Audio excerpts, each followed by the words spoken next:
This map shows the countries around the world where political parties are required to disclose to the public who is donating money to them. Most countries do this, as political parties see it as an important way to be transparent with the voting public. In April 2021, a law came into effect in South Africa, which meant that political parties and donors had to begin disclosing this information to voters too. Why is this important? Well, multi-party democracy is still relatively young, following the fall of the apartheid regime and first elections in 1994. And as you can see from these graphs, trust in the way democracy is working has reduced over time, from around 62% in 2004 to 26% in 2022. Along with declining trust is declining voter turnout, which dropped to an all-time low of 66% in the 2019 general elections. Years of corruption within the South African government is one important factor that explains low levels of voter satisfaction, and the role of private influence in the funding of political parties hasn't helped that.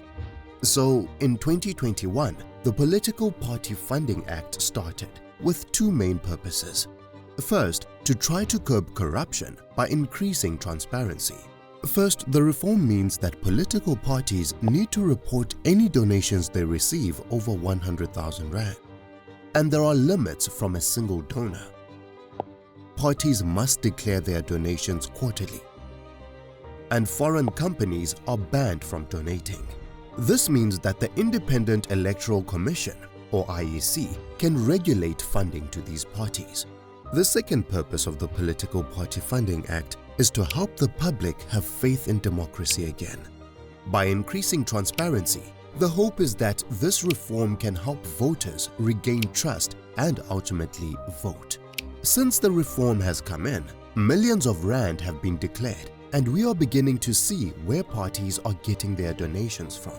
The main opposition party, the Democratic Alliance, has received the most donations so far.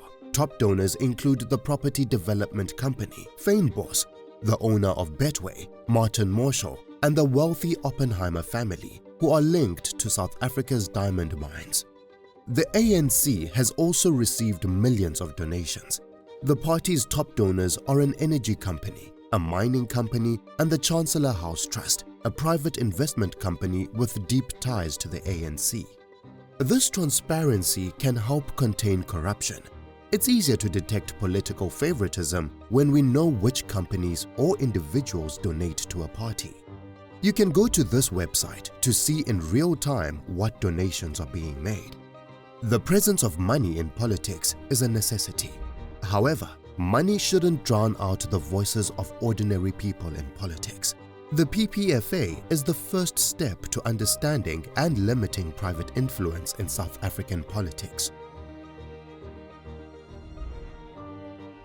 However, in March of this year, Parliament passed a bill that changed important elements of the Political Party Funding Act.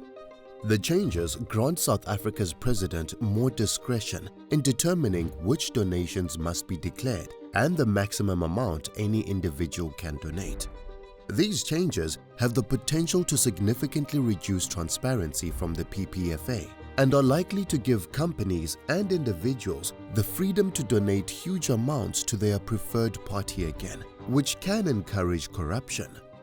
The president recently assented to this amendment, meaning the changes are now the law of the land.